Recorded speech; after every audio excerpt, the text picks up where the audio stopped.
लाहौर में मुर्गी का गोश्त 350 रुपए फी किलो में फरोख्त होने लगा। मार्केट कमेटी के मुताबिक मुर्गी की फीड की किल्लत के बायस कीमतों में इजाफा हुआ है। जबकि सूबाई वजीर मियां आसम इकबाल ने कहा है कि ईद के बाद मुर्गी के गोश्त की कीमत 260 रुपए फी किलो रखेंगे। मज़ीद तफसीलात जानेंगे इबादुल हक से। बात बताइएगा।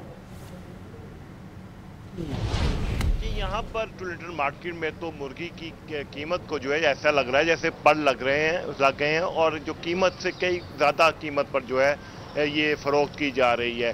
सूबाई वजीर ने इस चीज़ पर नाराज़गी का इजहार किया है कि जो एसोसिएशन थी उसके साथ जो बात तय हुई थी उसके मुताबिक 260 रुपये में मुर्गी जो है वो फरोख्त की जानी थी, लेकिन अब इस पर अमल दरामद नहीं की जा रहा और जो वादा किया गया उसकी पासदारी भी नहीं की जा रही।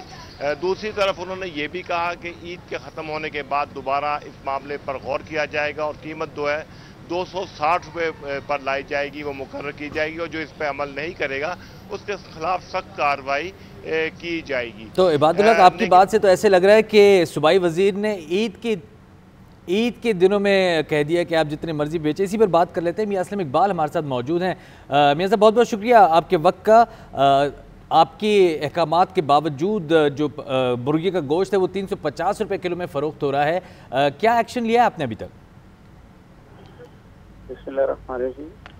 देखें, गुजारिश ये है कि पोल्ट्री एसोसिएशन के साथ इससे पहले जो मुज़ाकरात हुए उन मुज़ाकरात के बाद फिर एक प्रेस कॉन्फ्रेंस की गई और उसके अंदर पोल्ट्री एसोसिएशन ने ये कहा कि गोश्त का जो रेट है मुर्गी का, ब्रायलर का, वो 260 रुपये मार्केट के अंदर हम करेंगे और इससे ज़्यादा गोश्त मार्केट के अंदर इस रेट से ज़्यादा नहीं बिकेगा।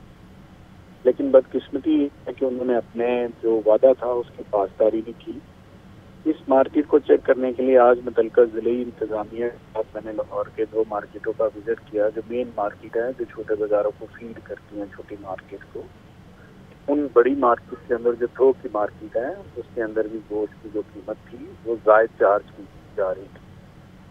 कोई 300 रुपये कर रहा था, कोई 280 रुपये कर रहा था, कोई शायद 350 भी कर रहा होगा।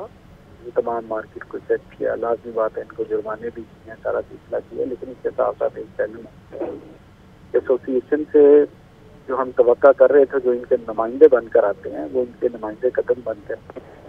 उन्होंने, मैं समझता हूँ कि मिस कमिटमेंट की है और ये भी नहीं है कि मार्केट के अंदर जो है वो कोई ब्रॉयलर की शॉर्टेज है, बिल्कुल शॉर्टेज नहीं है।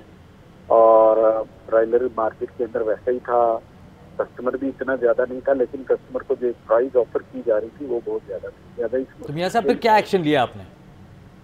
कि मैंने की है कि गिरफ्तारियाँ भी की हैं, फाइन भी किए हैं दोनों मार्केट के अंदर। कल फिर इंशाल्लाह देखेंगे, ये रेट 260 रुपये से ज़्यादा नहीं होने देंगे, 260 रुपये रहेगा। अगर जो 260 रुपये से ज़्यादा बेचेगा उसको कानून के मुताबिक जो सिलसिला है वो उसके मुताबिक करेंगे।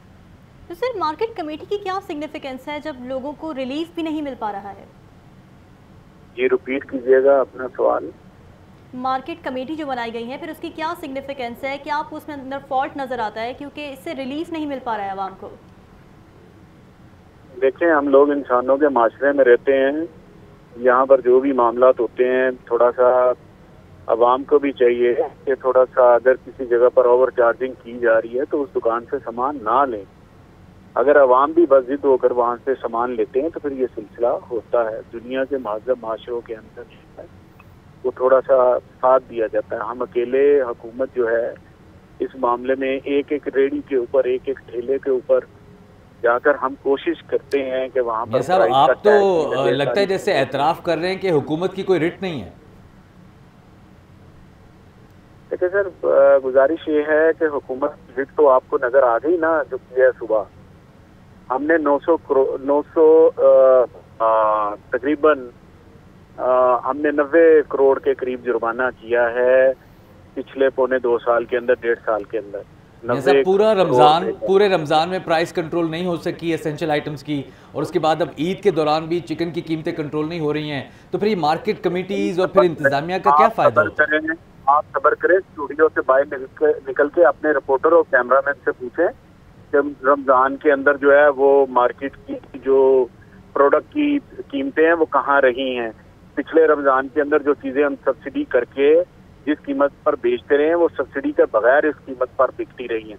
अब स्टूडियो में बैठ के बात ना करें, हम फील्ड में फिर रहे हैं और फील्ड में सर हम रोजाना की बुनियाद पर प्राइसेस कवर कर रहे होते हैं, चाहे हम स्टूडियो में हो, लेकिन हमारे रिपोर्टर्स ऑन द ग्राउंड होते हैं, पहली चीज़। और दूसरी चीज़ ये, मैं सिर्फ चिकन की बात नहीं कर रहा, बाकी जो आइटम्स हैं, सब्जी, उसके अलावा आटा, चीनी, दाल, उन सब की प्राइसेस की मैं बात कर रहा हूँ जो रमज़ान में नहीं कंट्रोल हो सकी।